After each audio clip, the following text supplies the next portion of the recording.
Oh my god, mọi người. Trời ơi cứu tôi, trời ơi cứu tôi với, cứu tôi với. Oh my god, oh my god, oh my god, oh my god, oh my god. Yeah. Hey đẹp, HIBIKI đã tới đây. Trời ơi, sorry nha, tôi đã bị trễ mất 10 phút đồng hồ rồi. Tại vì sao? Tại vì tôi đã gặp vấn đề kỹ thuật.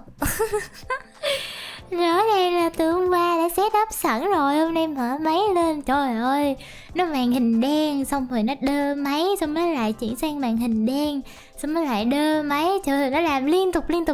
Bây giờ tôi ngồi tôi niệm làm ơn đi, tôi còn phải trả job nữa.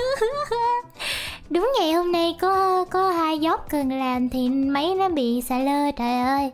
Bây giờ mình có Puyo xong rồi chiều mình còn phải đi fest nữa, chết tôi, còn cứu tôi với. Bây giờ mình cầu nguyện nha, tôi hy vọng là nó sẽ sống tốt. Tại vì tôi mới tải driver lại rồi, tôi nghĩ là nó sẽ ổn thôi. Đúng vậy, hãy cầu nguyện cho máy của tôi và tôi. Xin cảm ơn rất nhiều, hãy cầu nguyện. Pray. Ok. Rồi, chào mừng cả nhà yêu đã quay trở lại với lại Puyo.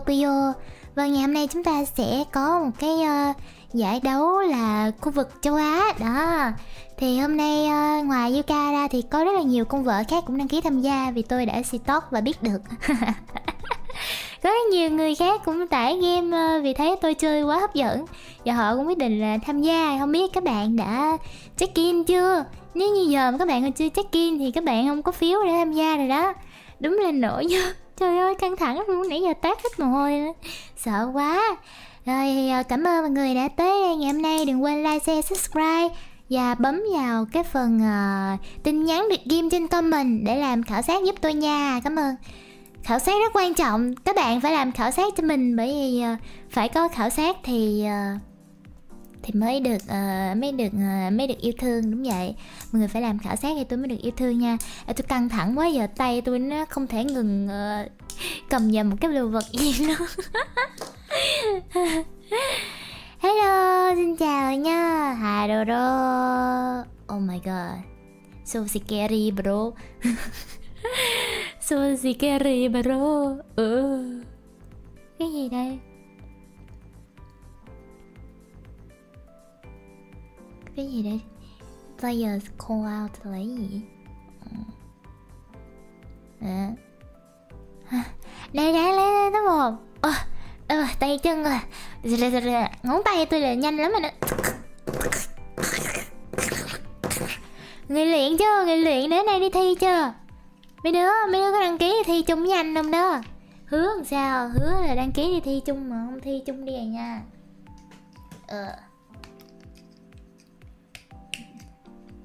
Trời ơi, mũi quá. Chết tôi nè. Mình phải xịt một lớp giáp chống mũi lại cái ok.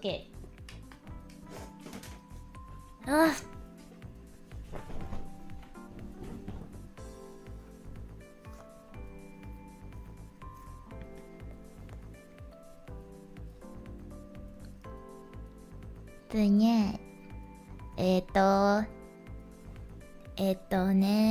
Nè.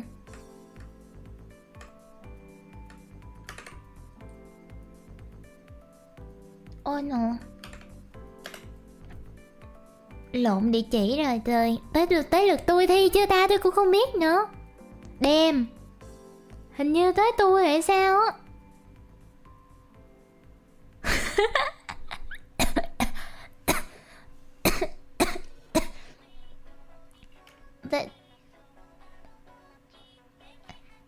Ôi sao tôi cũng biết luôn trời. Rồi nha.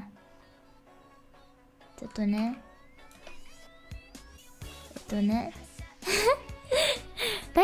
Tới tôi chưa ta? Hình như tới rồi hay sao á. Ủa sao? Damn bro, căng thẳng quá.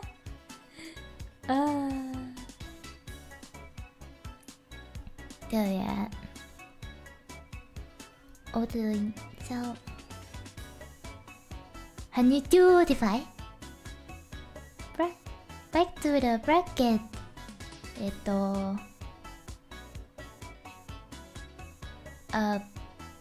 About the next month. Ồ, tôi được qua thẳng round 2 luôn rồi mọi người. Không có người đấu chung với mình được vô thẳng round 2 luôn rồi. Hi, hello, welcome. Đừng quên like, share, subscribe. Don't forget to like, share, subscribe.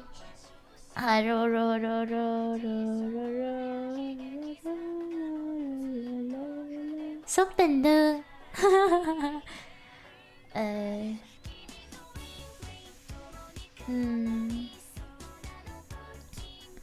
46. Arigato na, arigato nhân nè.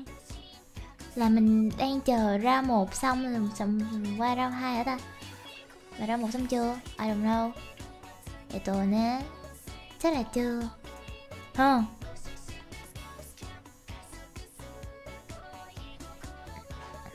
Nè. Chắc là chưa tới lượt tôi thì phải. Ok mọi người. Không sao, giờ chúng ta có thêm thời gian để thở. Oh my god. Sorry cả nhà rất nhiều. Sorry Sega rất nhiều. Trời ơi, không thể tin được.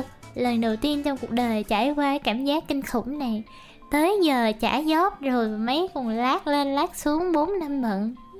Tôi đóng băng luôn á. Thầy nãy là trước khi em mở OBS, mở game lên để like Puyo là còn đi test bên Fest nữa. Xong nó cũng sập máy 2-3 lần vậy đó. Ghê quá đi à. Không sao, tôi tin là bây giờ nó đã sống lại rồi, sống khỏe rồi. Nó không còn chớp đỏ nữa. Đúng vậy, hồi nãy tới giờ nó cứ chớp đỏ trong PC á mọi người. Đó là tình trạng gì? Nó cứ chớp một cái cục màu đỏ ở bên trong á, đèn đỏ. Là nó bị cái gì vậy?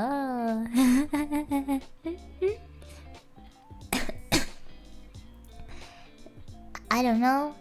Không biết nữa. Lát nữa mọi người đi fest thì mọi người nhớ đến quảng bá Puyo giúp tôi nha. Cảm ơn.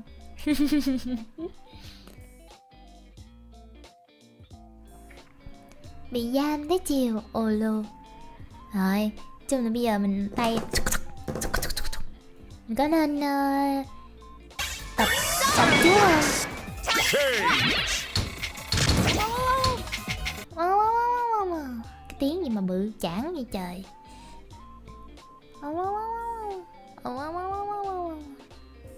Puyo Puyo Puyo Puyo Puyo Puyo.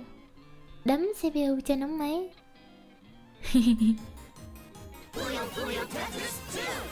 Puyo Puyo Tetris 2.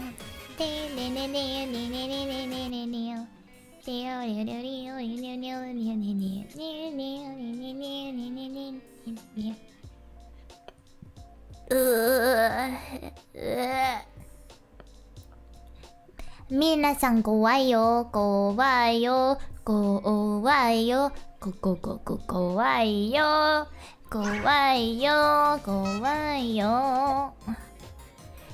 Lấy nước dội vào CPU quá lâu lát cho mày làm. Cảm ơn nha. Like giờ chưa luôn hả? Đúng vậy, like gì chưa? Tại vì hôm nay chúng ta sẽ đi thi giải đấu Puyo Puyo ở khu vực châu Á nha mọi người. Đó, tổng cộng là chúng ta đã có 3 cái stream rồi. Một cái stream là coi người ta chơi chung kết. Xong rồi 2 cái stream là tập luyện tay, múa tay. Đó, giờ tới stream mà mình đi thi, hiểu không? Để coi người ta thi thì mình cũng phải đi thi. Mình cũng phải nhiều chuyện vậy.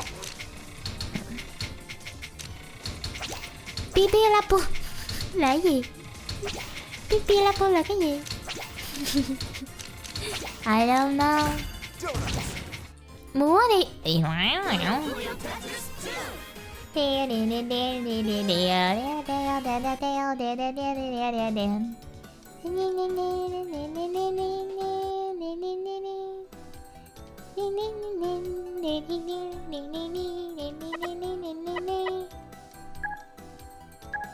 Why didn't connect Alaya?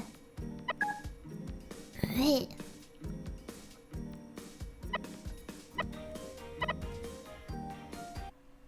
lỡ lát người ta bắt tôi tạo room sao, ta tạo room sao quên trả rồi.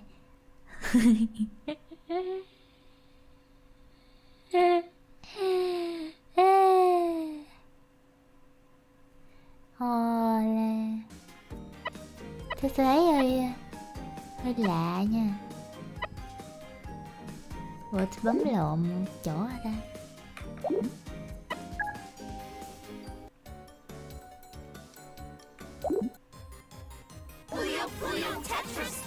Đèm chưa thi để chốt. Cứu, chưa thi để chốt rồi. Ôi trời ơi, ôi trời ơi. Ồ, tôi có đây mở đúng game không vậy? Đúng game mà. Damn bro. Xem cảm giác như căng thẳng quá nên não nó không còn được tỉnh táo nữa luôn rồi đó, trời ơi. Ủa menu đúng rồi mà ta. Sao nhìn nó lạ lạ vậy? Chết rồi.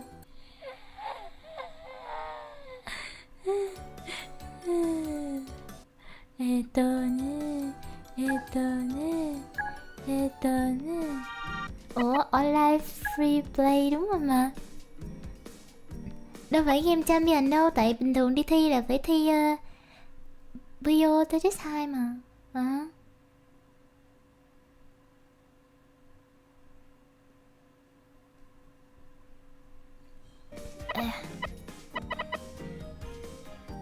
Ủa phải không, từ tôi phải ai đi qua nhà người ta coi giùm coi người ta chơi Puyo 2 hay là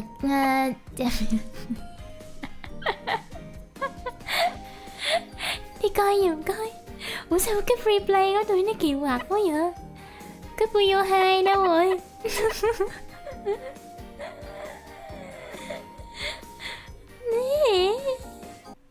What the heck?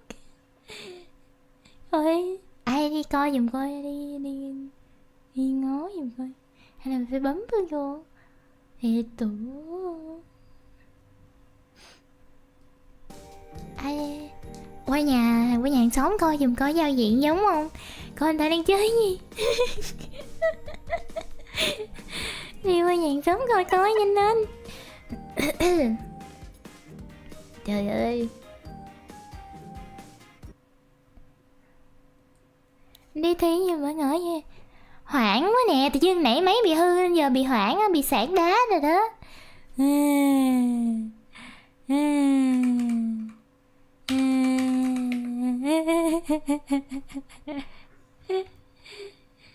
Trời ơi, trời ơi.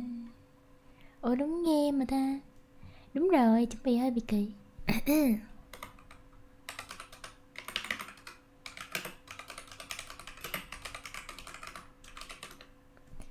Kỳ vậy ta. Ủa mọi người xài Puyo nào nha. Hàng xóm nào cũng tắt tôi lại stream hả? Damn bro. Từ đã đi coi lén rồi. Online free play. Ồ, không lẽ là cái Puyo Champion ta? Gì kỳ vậy? Tại có ai nói là hôm nay sẽ chơi cái nào đâu, tôi nhớ là thông báo là chơi Puyo 2. Mà không biết Puyo 2 của cái Puyo Tetris 2 hay là Puyo Champion thì đúng không? Nó như vậy á. Chắc là Champion hả? Ok, rồi để mình đổi game nha.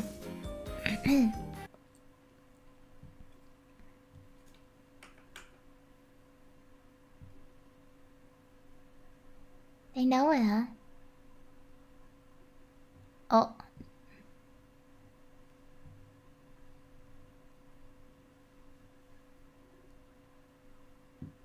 I don't know.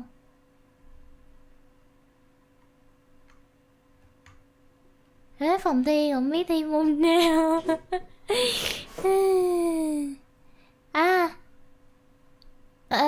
Đối thủ của tôi đã nhắn tin cho tôi rồi đây.